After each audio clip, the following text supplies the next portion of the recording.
we really appreciate that you're here for this conversation, and we hope that it will be worth your while. I certainly think it is. I have been reading sections of the book and not all of it yet, and I have been very impressed by it. But before we begin, I just want to say two things. One is that it's really nice for me to be here, SRCC especially, because there's a personal resonance. We go back a long way. And we became friends through radio. Okay, congratulations on the book, Hindol. It is very relevant, it is timely, and it is engrossing. It looks at the current challenges that India faces, that the world faces, and India's place in the world, and also how political Hinduism is framing a strategy and an idea to respond to those challenges. Hindol, of course, is a very prolific creator. He is a man of ideas. And I'm curious to know more about the ideas that we have in this book. I'll quickly go over the format of this discussion. We really want you to participate in this discussion. We will open it up for you towards the end. And in the first half of the conversation, I will ask Hindol a few questions. And of course, we also have some readings from the book interspersed through this. So let's just begin. The first thing that I would like to ask you really is the context for this book. What is political Hinduism?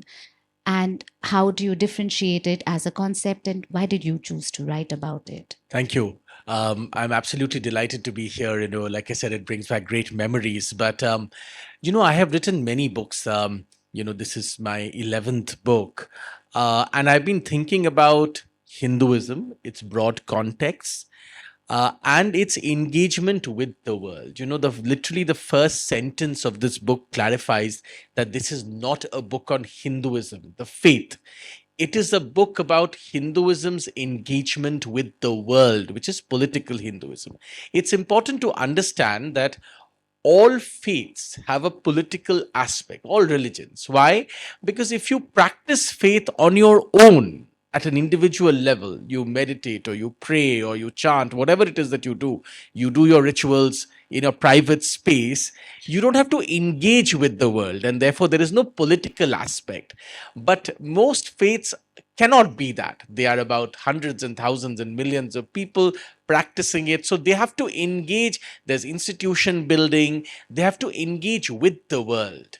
And the moment you engage with the world, because there's engaging with the world inevitably means politics, there has to be a political aspect to that faith, right? And therefore, like there is political Christianity or political Buddhism or political Islam, there is also political Hinduism, right?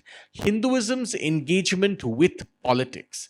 And I say in my first chapter that I am very interested in this subject, and I became interested in this subject, and I want to write about it because not only because of its hoary past, not only because of its history, but because it is so connected with India's present. India's present moment is dominated by the ideology of political Hinduism, because after all, for the last decade and perhaps even in the foreseeable future, India is led by a political party that believes in political Hinduism. Right?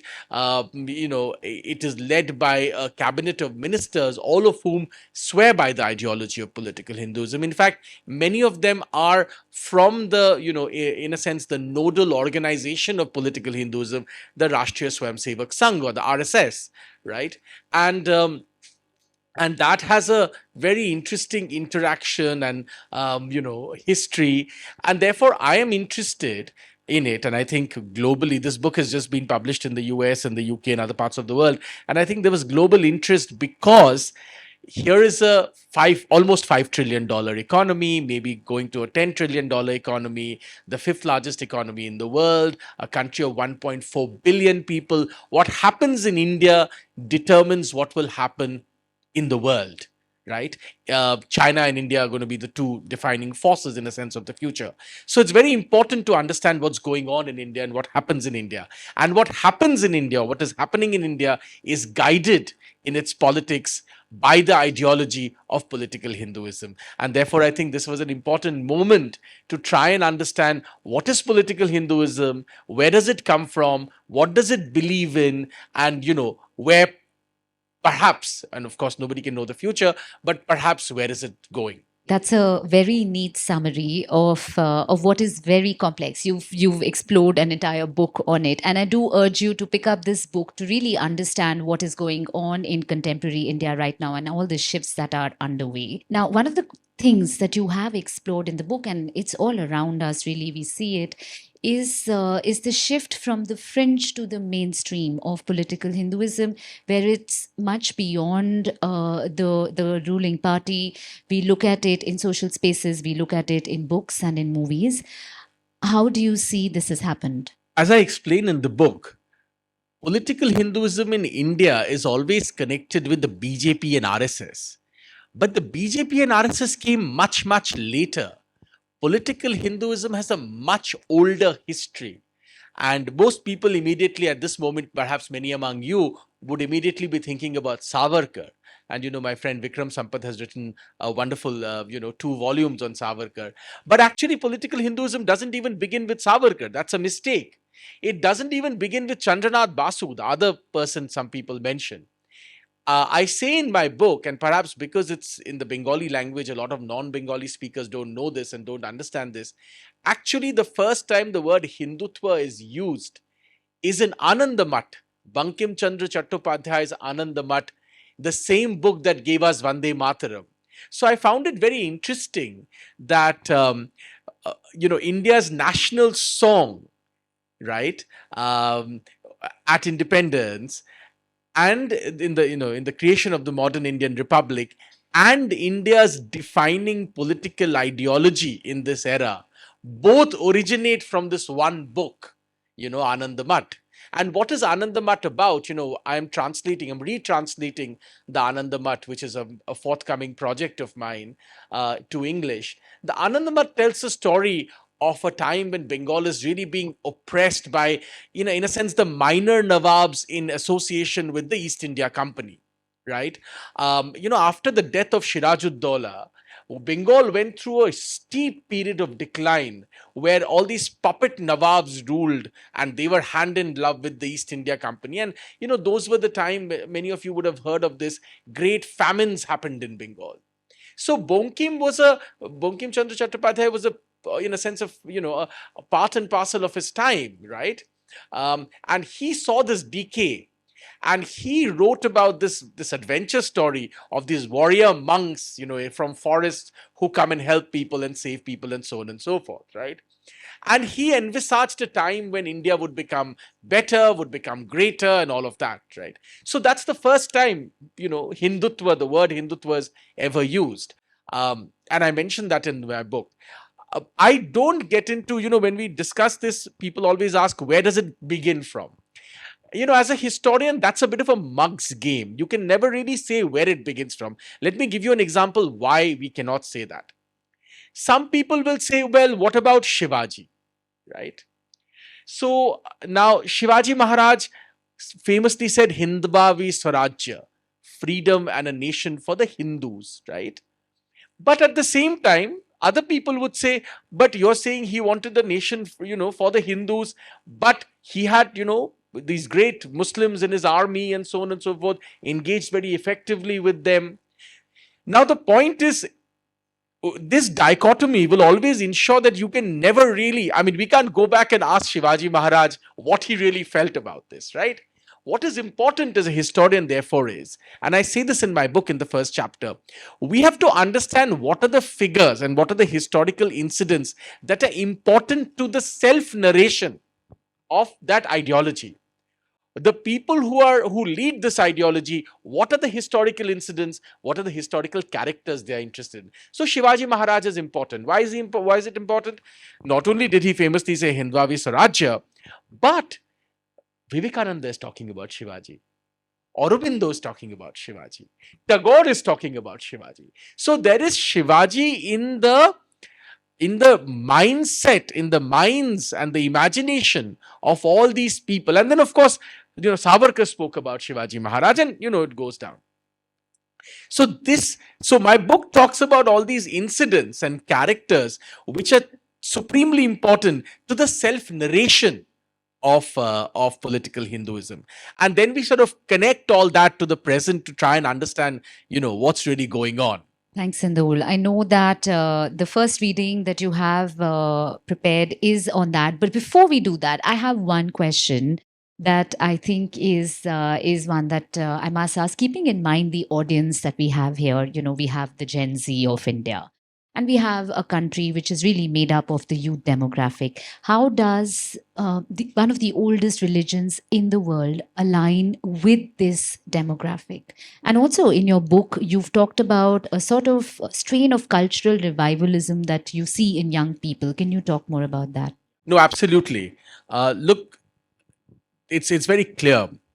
If you look at world history, no country in the world has ever risen to a status of great power. And some of you who may be students of international relations would know great power is a terminology. There's a whole theory of great power. India today is a middle power. It's a rising power, but it's a middle power. It aspires to become a great power. No country in the world has ever become a great power without a deep sense of self. Let me give you one or two quick examples. When America was a rising power, it told the world, see, great power, rising powers, when they aspire to become great powers, tell a story about themselves.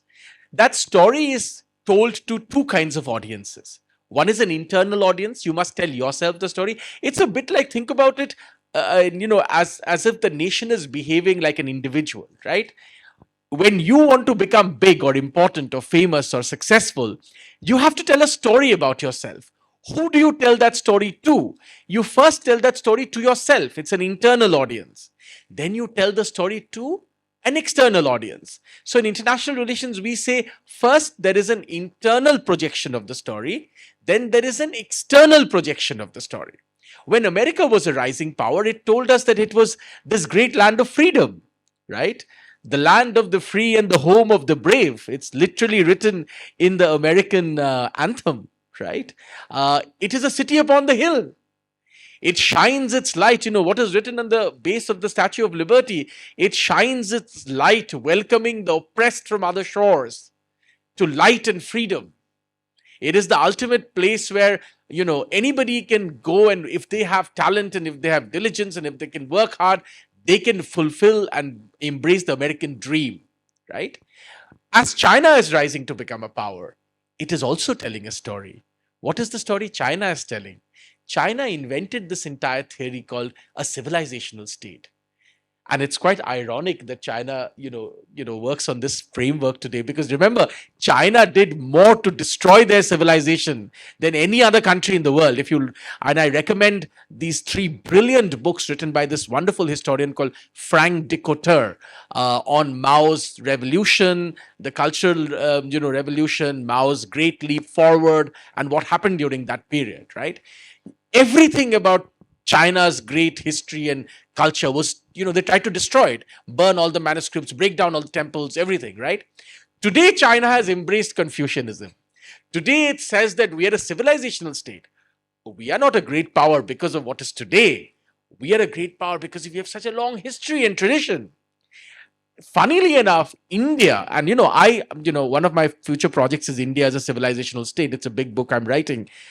India actually is best placed to make that argument. We have an unbroken civilization. Please understand, if you ever go, just as an example, there are countless examples. Let me give you one example. If you ever go to Kashi, to Benares, and go see the Ganga Aarti, the mantras that they are saying at the Ganga Aarti are identical to the mantras. It's the same mantras from the Vedas and the Upanishads. It's an unbroken tradition. आज भी आपके घर में जब उपनयन होता है, right? When, in Bengalis, we call it poite, the sacred thread. The mantras that are Janeyu, the mantras that are said, unbroken. So it's an unbroken heritage. That's why we are a civilizational state. Please remember, it's a story. Now, someone might come and say, oh, well, but is it the only story? No. It is a story. Maybe it's not the only story, But in order to rise, you must coalesce. You must come together to one story. No nation has ever risen to great power status by saying हमारा तो ये भी कहानी है, वो भी कहानी है, वो भी कहानी है, वो भी कहानी है. ये नहीं हो सकता. You have to coalesce into one story. And Sunaina asked a very wonderful question about what does all this mean to somebody who's in their 20s, maybe not even that, in their teens today, right? What does it all mean to you? Because after all, you're the iPhone generation and the AI generation and the tech generation. Therefore, one of my future projects is called Indo-Futurism, where I say that it's today India that talks about technology or hum to kitne bade hain or hum to AI aata hai and so on and so forth. But India was always a technological civilization. Let me explain to you why. Even today, no one can really explain to you how the Brihadeshwara temple was built. No one. We don't know how it was built. Why go all the way to the Brihadeshwara temple? In your neighborhood, half an hour drive from where you're sitting is the Qutub Minar, right? It has never rusted. We don't know. If you read the history of the Crusades, they talk about Saladin's sword made of wood steel. They say Damascus steel. The funny thing is, Damascus steel was not made in Damascus. Damascus steel was made using metallurgy from India. It's called wood steel, a kind of steel that was beaten in a particular way that it could bend half and yet has the sharpness to cut a human being into half. It was that powerful. We still don't know with all our technology how to recreate that steel. They would beat it in a particular way. I had to go to Columbia University. हमारे देश में तो लोग हंसते थे. To know that the reality is, वहां पे मैंने जब देखा लिखा है, और हमारा तो है ही, जब सफेद चमड़े की किसी ने कोई हमें कुछ कहते हैं, then we think ये this is the ये दिव्य सत्य है. हमारे देश के अब मेलानिन जब ज्यादा होता है चमड़े में तो हमें लगता है ये सत्य नहीं है. When I read about this in India, that rhinoplasty, plastic surgery first happened in down south, people used to laugh कि अरे ये तो क्या बकवास है. When I went to Columbia and I saw it written there and books about this, then I was like, I'm also Indian, मुझे भी लगा तो फिर ये सत्य होगा. This must be the truth. So all of these things, which is, India was not technologically advanced, it's not technologically advanced today. India has always embraced technology. It's just that we don't know anything about it. हमें पढ़ाया नहीं गया, हमें सिखाया नहीं गया. ये अलग बात है, right? So therefore today, if you ever believe that your country is destined for great power status, please remember, it is not based on only what is happening today. It is based on an unbroken line of thinking. We used to say 3,000 years, 5,000 years. Today, please go 3 hours away from where you're sitting. The Rakhigari digs of archaeology are telling us a much older story of Indian civilization. Please go and see it, right? So it is on the basis of this.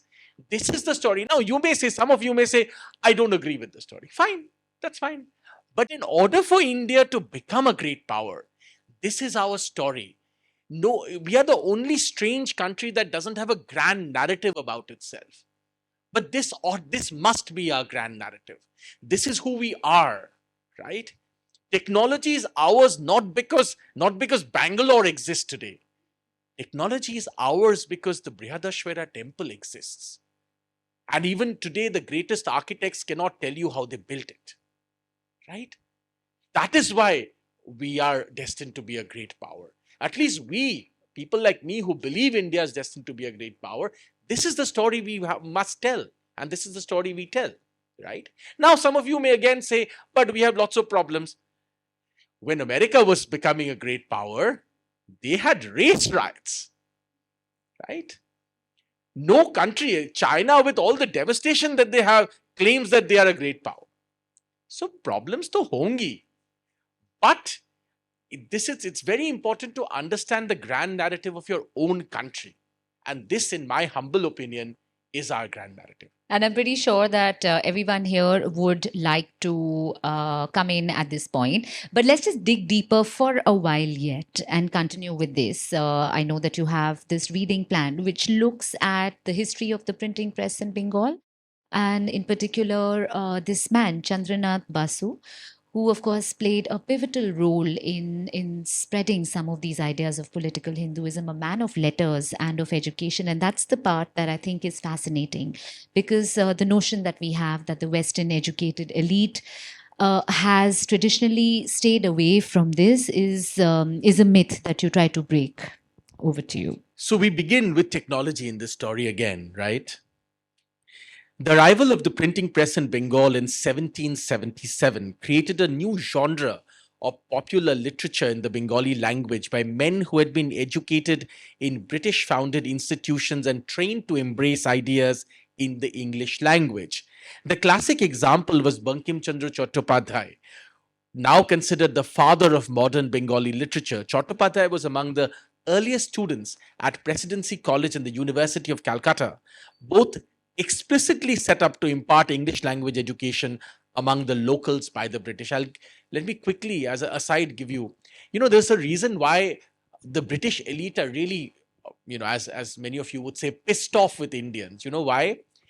Because वो अंग्रेजी लाए थे हमारे देश में हमें devoted slaves बनाने के लिए कि तुम क्लर्क बनोगे, तुम हमारी चाकरी करोगे, वगैरह वगैरह. अब हुआ क्या? Within 50 years, Indians who trained in the English language and learned British law and learned British institutions, they turned the sword to the British. आप सबको देखिए, Sardar Patel, Gandhi ji, Pandit Nehru, Bankim Chandra, all of these men were trained to be devoted slaves of the Raj. अब हुआ क्या? They took those learnings and instrument and turned it towards the Raj. So that's why the British elite has always been very pissed off with Indians. Anyway, Chattopadhyay went on to become a civil servant in the British administration, rising not only to high rank of deputy magistrate, but also receiving major honors such as the Companion of the Most Eminent Order of the Indian Empire in 1894, and the ultimate social prize at that time, the title of Rai Bahadur. अब बताइए, ऐसा आदमी आनंद मठ लिख दिया उसने, क्या परेशानी वाली बात है? Within 50 years, people like Khudiram Bose were walking to the gallows singing Vande Mataram, right? Chattopadhyay wrote the book Anand Math in a sense, and that is the book that in a sense started what is known as Agni Yug, or as the Bengalis would call it, Ogni Jug, the age of fire, where the British consistently faced armed revolt and rebellion, led usually by young men and women who had been trained in the best British traditions and institutions, many of them with even higher education in England. Anandamath, which can be loosely translated as a shrine of happiness, was set against a real-life famine in Bengal caused by administrative malpractice and corruption under company rule. I've already told you what Anandamath is about, so I'll skip those paragraphs. I've also told you that, Hindutva comes from there, so let me skip that part too and go straight to another section which reads, it must be noted that Bankim Chandra Chattopadhyay was not the only one concerned about this. Rajnarayan Basu, or Rajnarayan Bose, and Nabogopal Mitra were instrumental in promoting in Bengal some of the earliest ideas of nationalism based on Hindu exclusivity. In the years to come, Basu would devote himself to promoting a nationalism that had as a key ingredient a sense of revivalism of India's Hindu past and what he saw as its glorious achievements compared to Western civilization. Mitra went on to create an annual event which was first called Jatiyo Mela and then became known as Hindu Mela to promote national feeling, patriotism, unity, and self-help among Bengal's Hindus. The decline of Hindu civilization and its uplift concerned another major figure in our story. He was also a pupil of Presidency College and Scottish Church College, promoted by the first overseas missionary of the Church of Scotland to India, Alexander Duff. The name of this man, who was educated in such hoary institutions, was of course Narendranath Datta, a man most of you know and most of us know as Swami Vivekananda. Narendranath Datta went on to become the nationalist-minded ascetic, taking the monastic name Swami Vivekananda. Vivekananda appeared at the Parliament of Religions in 1893 and to declared to great applause, "I am proud to belong to a nation which has sheltered the persecuted and the refugees of all nations and all nations of the earth. I am proud to tell you that we have gathered in our bosom the purest remnant of the Israelites who came to southern India and took refuge with us in the very year in which their holy temple was shattered to pieces by Roman tyranny. I am proud to belong to the religion which has sheltered and is still fostering the remnant of the great Zoroastrian religion. I will quote to you, brethren, a few lines from a hymn which I remember to have repeated from my earliest boyhood, which is every day repeated by millions of human beings." What I was telling you, an unbroken tradition. What is that hymn? He, of course, gives the English translation. "As the different streams, having their sources in different places, all mingle their water into the sea, O Lord, the different paths which men take through different tendencies, various though they may appear, crooked or straight, all lead to thee." This is, of course, a direct take from his spiritual master's famous statement, "Joto moth, toto pot." As many as there are ways that human beings think of, that many are paths to the divine. This is Swami Vivekananda directly connecting what his unlettered so-called spiritual guru, the great Ramakrishna Paramahans, said to the Upanishadic mantras, right? Barely 2 decades after the British took crown of India, a young Indian trained in British ways was proclaiming the greatness of his still colonized country in another erstwhile British colonized nation, America. This was astonishing confidence. You know, in many lectures, I wrote a book a few years ago on Vivekananda called The Modern Monk, and I give many lectures on Vivekananda. Vivekananda represents this very unique thing, the confidence of the colonized, because he was at that time when he went to Parliament of Religions still a resident, a citizen of a colonized nation. And yet look at the confidence. Where did he get this confidence from?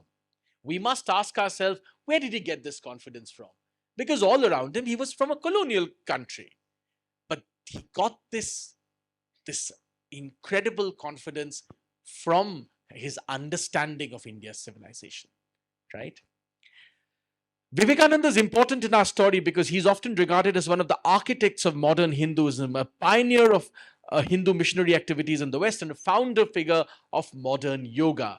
His political importance resides in how he provided salient ideas on Hindu nationalism and its ideology of Hindutva. While he never used the word Hindutva or spoke about Hindu politics, Vivekananda's message was profoundly political, even though it was rooted in spirituality. Trained and schooled by missionaries, Vivekananda was acutely critical of the missionary project. In one of his speeches at the Parliament of Religions, he said, "Christians must always be ready for good criticism, and I hardly think you will mind if I make a little criticism. You Christians who are so fond of sending missionaries to save the souls of the heathen, why do you not try to save their bodies from starvation?"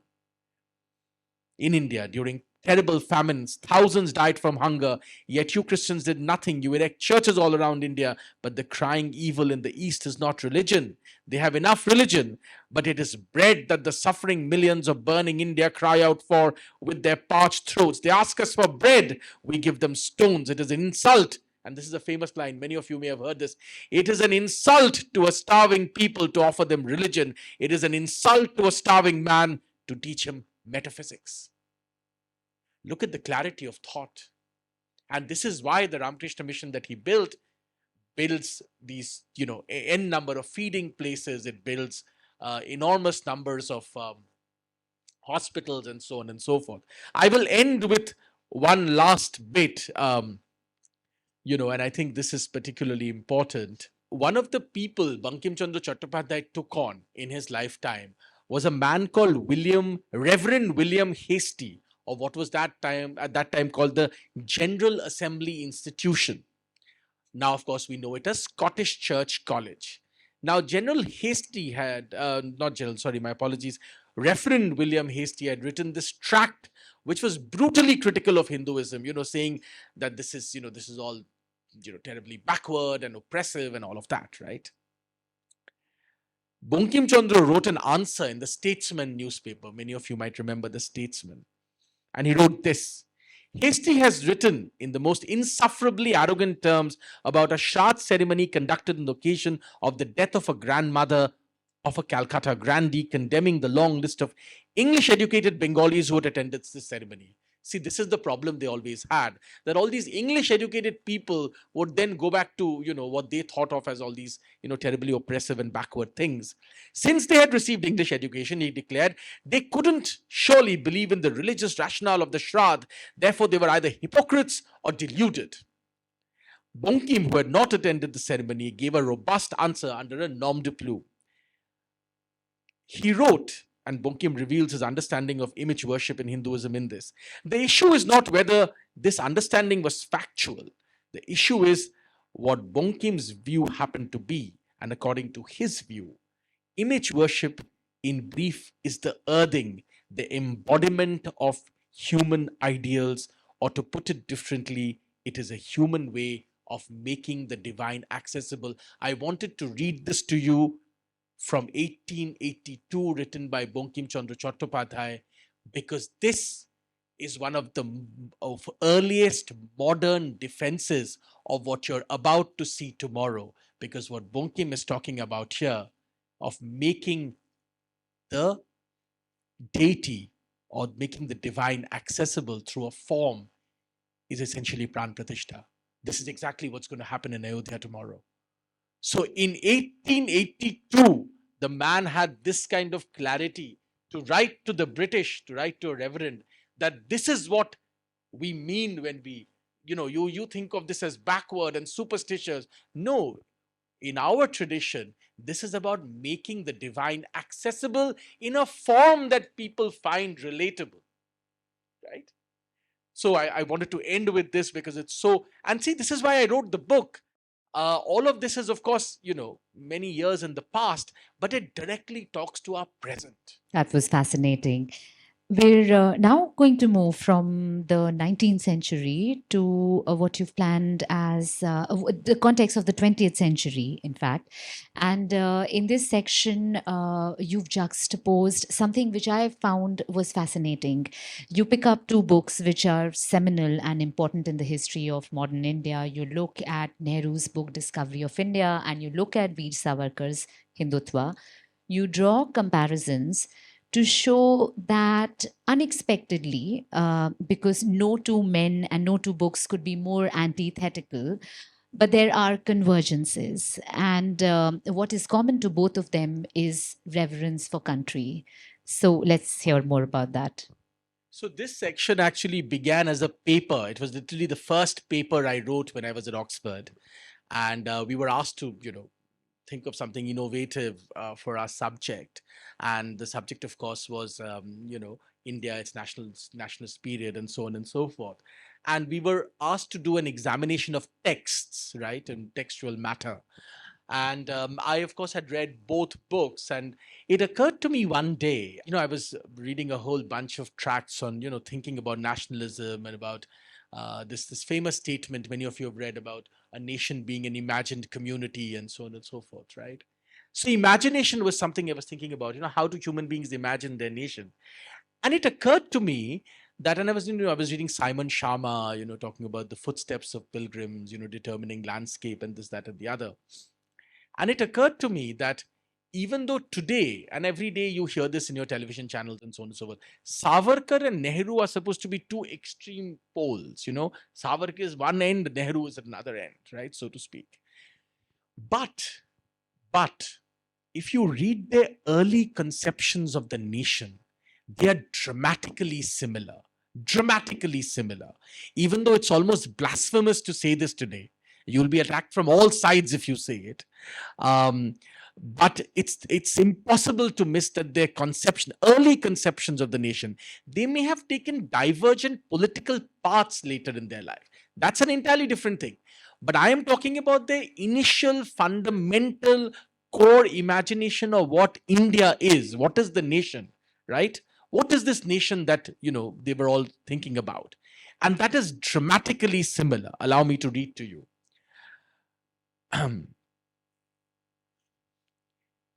Perhaps no two political figures in modern Indian history have been considered more antithetical to one another than Jawaharlal Nehru and Vinayak Damodar Savarkar. The self-professed admirer of socialism, Nehru, the first Prime Minister of India, is seen as an emblem of pluralism, while Savarkar, with his sectarian fusing of the Hindu religion with nationalism, is considered parochial and divisive, depending on where you stand in the political framework. But that is an oversimplification and a gross oversimplification, because these are complex lives of men dealing with very complex ideas. Our contemporary debates on television and so on and so forth oversimplify these things tremendously. This is most apparent.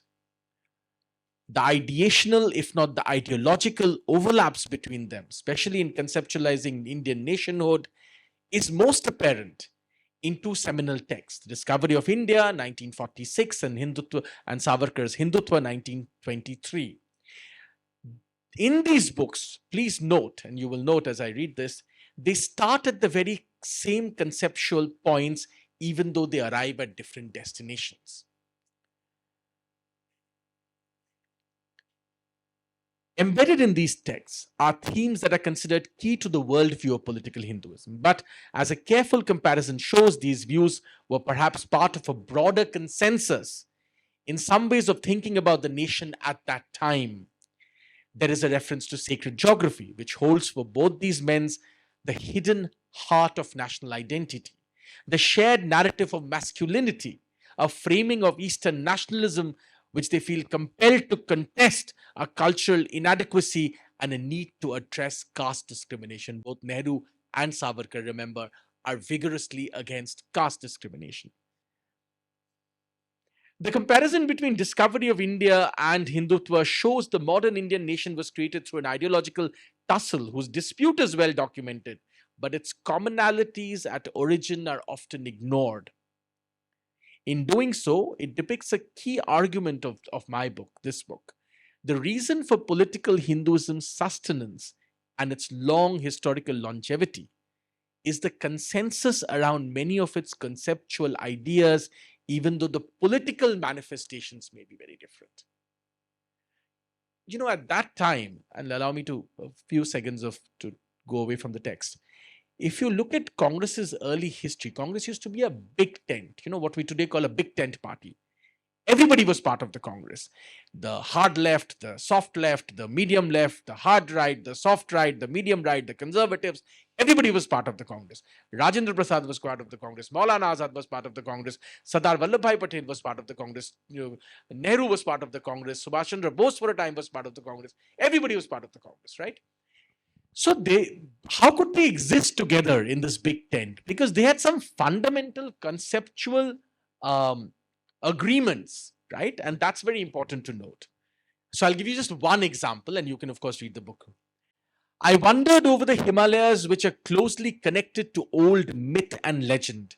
The mighty rivers of India that flow from this great mountain barrier into the plains of India, the Indus or the Sindhu, from which our country came to be called India or Hindustan, says the Discovery of India. This is Nehru.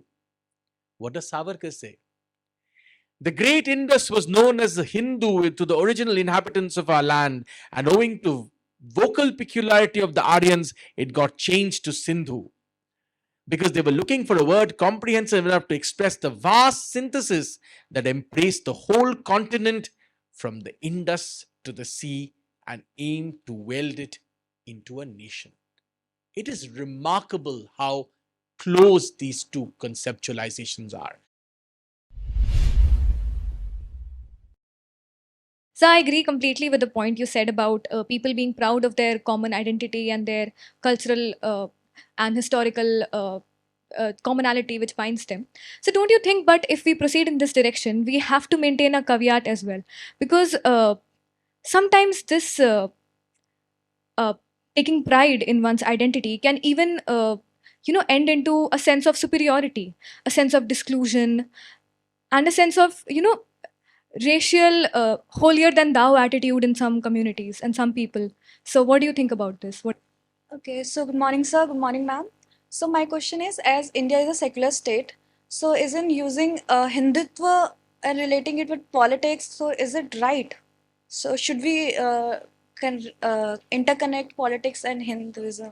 My question is, while we trace the roots to let's say the commonalities, while we trace the commonalities, so it is intrinsic to to human behavior that we diverge, we interpret differently.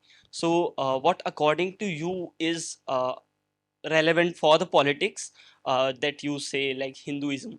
So when we talk about Indian politics, so while we trace the commonalities, so what could be the best possible way to trace the commonalities to avoid destruction of the society and politics in general? Good morning, sir. Good morning, ma'am.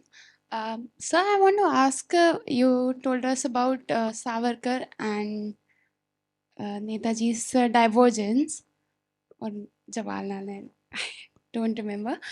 So, what is the idea that led to this divergence, the different political marks or paths they have taken? This is a very good question, and this comes up very often, right? Now, here's my point to you. So let's say this sort of feeling, as you say, takes a superiority angle, right? Anyway, in order to be a great power, you must, in a sense, think of yourself as a superior with about ideas. The Chinese feel that they have better ideas. The Americans have always felt that they have better ideas, right? Europe used to feel that they have better ideas at one point. Britain was based on the idea, the industrialization of Britain happened with this idea that they have better ideas than anybody else, right? Right. I think embedded in your question is a deeper question that what if this becomes, only about one faith's superiority, maybe, right? But here's the interesting thing. When people talk about superiority in Hinduism, just as an example, what is superiority, I would ask? Because there is no unified church, right? Who's going to be superior? I, as a Bengali, may feel Devi worship, Shakta worship is superior. But in Bengal, I'm not even going outside Bengal. In Bengal, the Gaudiya Vaishnavites will tell me, no. Why are you saying this? Vaishnavite tradition in Bengal is much greater. Sri Chaitanya Mahaprabhu was the avatar of Krishna himself, of Vishnu himself. Right? Wahin pe khatam ho gaya supremacy. And we haven't even left Bengal yet. Right? Next door from Bengal, Assam has the same thing. There is Shakta worship, but there is again a deep Vaishnavite tradition, right? And as you proceed from Bengal, every region will have their own sort of subsect, way of looking at things, so on and so forth. So, in a sense, the pluralism that we talk about is deeply entrenched. Look, I believe India never became a theocracy because it is predominantly Hindu. Because Hinduism has so much pluralism, it's very difficult for one person to stand up. And if I today stand up and say, no, our idea is the greatest, 5 different people will say, no, who are you to say this? Of course, we know that we are the best, right? So it sort of counteracts one another. See, the fear that this fear that you have, or, in academia, it basically comes from an European imagination. Nationalism based on religion in Europe created wars for hundreds of years. But remember, there was a clear authority, the church and the state, and the church owned everything, right? So it was a battle for material things that was owned by the church and versus state power and all of that. Then Protestants and they have a history. Protestants and Catholics fought for hundreds of years in Europe, right? In the 30-year war in Europe, by some calculations, 40% of the adult male population of Germany died. So they have a history. And then, of course, there's Hitler. We haven't even come to that. So that fear is, is absolutely true for Europe. But my point is, we don't have that history. So therefore, we should try and think about these things using our historical experience. That is my humble submission. What does our historical experience suggest? Our historical experience suggests, and since you're in Delhi University, that, that great essay by Ramanujan, that there are 300 Ramayans, You know, I have an Oxford junior of mine who's just about to publish a book tomorrow, which we've also only helped publish, to be talking about the Ramayana in other parts of the world, you know, in many, many parts. So we shouldn't think about that. What was your question, ma'am? No, it isn't. Savarkar at least was very clear that Hindutva is not about religion. He said, and that's why he said everybody is included. All people who live in this sacred land are included under this umbrella, right? His argument, and I'm only giving you his argument because he's considered, in a sense, you know, somebody who did pioneering work on this. He said that this belongs to everyone. It's a cultural thing. The Ramayana and the Mahabharata belongs to everyone, right? I mean, you know, some of you may have seen the Rampur Raza Library has a beautiful translation of the Valmiki Ramayana in Persian, in Farsi, right? So he said that this belongs to everyone. It is a cultural heritage. And I'll give you an example. Indonesia's airline is called Garuda, right? Where does Garuda come from? Right? Now, Indonesia is not a, you know, predominantly Hindu country at all. But in each of these countries, they have long, and I urge you to read this book Amay Pratap Singh has written, who has this, you know, who's highly talented, a very promising young scholar, as a DPhil from Oxford. You see, each of these countries have a tradition of the Ramayana. That's their culture. Your religion can be anything, but your cultural moodings are something else, right? And let's talk about what you said. Yes, of course, the Opium War was very destructive to China. Absolutely. But, you know, we cannot use that to say what Mao did was not right. It was hugely destructive, and tens and millions of people were killed. And last question, quickly. You asked what? What led to the divergence? Well, what led to the divergence really was that they had a different way of thinking. You know, Nehru famously, and I write in the book, thought of it as a palimpsest, that everything would sort of come one on top of the other. Whereas Savarkar felt that there should be far greater clarity. And we don't have time to get into more detail, but, you know, if you want, you can read the book.